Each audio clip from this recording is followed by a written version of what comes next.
बबुआ रे जब अशोक वाटिका में पहुंचल बनी हनुमान जी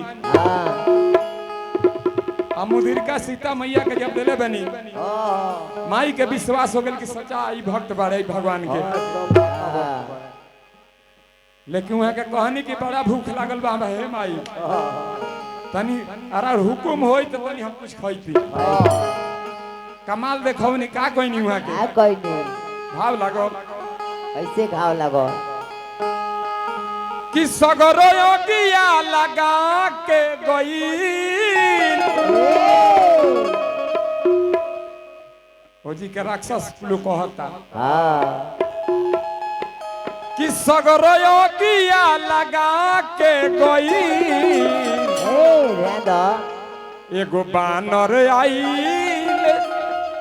अरे क्षण भर खाती पूरा लंका जरा के गई। आई हनुमान जी के एह नाम पर भैया जी के तरफ से आशीर्वाद प्यार दुलार मिलल। करोड़ों बिनती रही के माई के कृपा भैया जी पे बना रहो। राक्षस लोग कहता रावण से कि सगरो योगिया लगा के गई कि सगरो योगिया लगा के गई एगो बानर आइल क्षण भर खातिर पूरा लंका जरा के गई।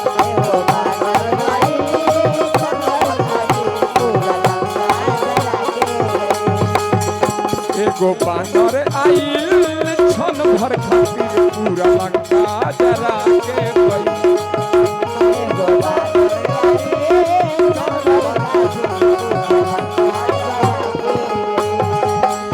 पूरा योगिया लगा के गई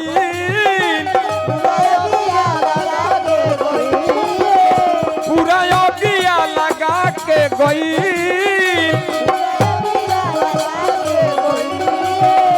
पूरा योगिया लगा के गई एगो बानर आइल क्षण भर खातिर पूरा लंका जरा के गई।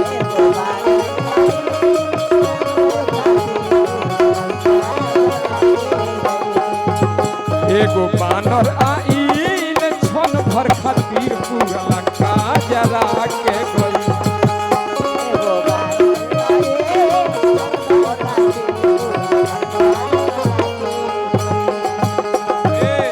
आवरी कहत लोग राम जी के दूत तो हवन जतिया के बानर ए हला करो करो करो आराम से राम जी के दूत तो हवन जतिया के बानर एक छलांग में फान गइले सागर।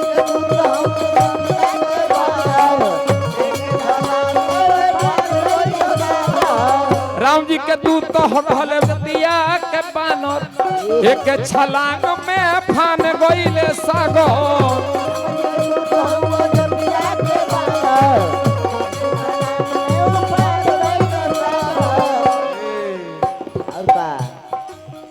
सबका चूहा बना के गई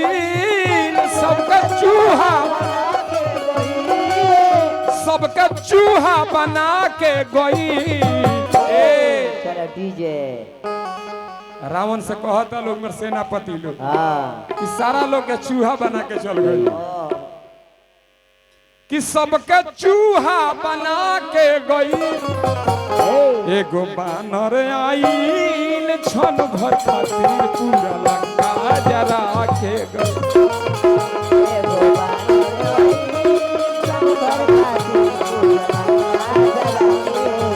एगो बानर आइल क्षण भर पूरा लंका जरा के गई।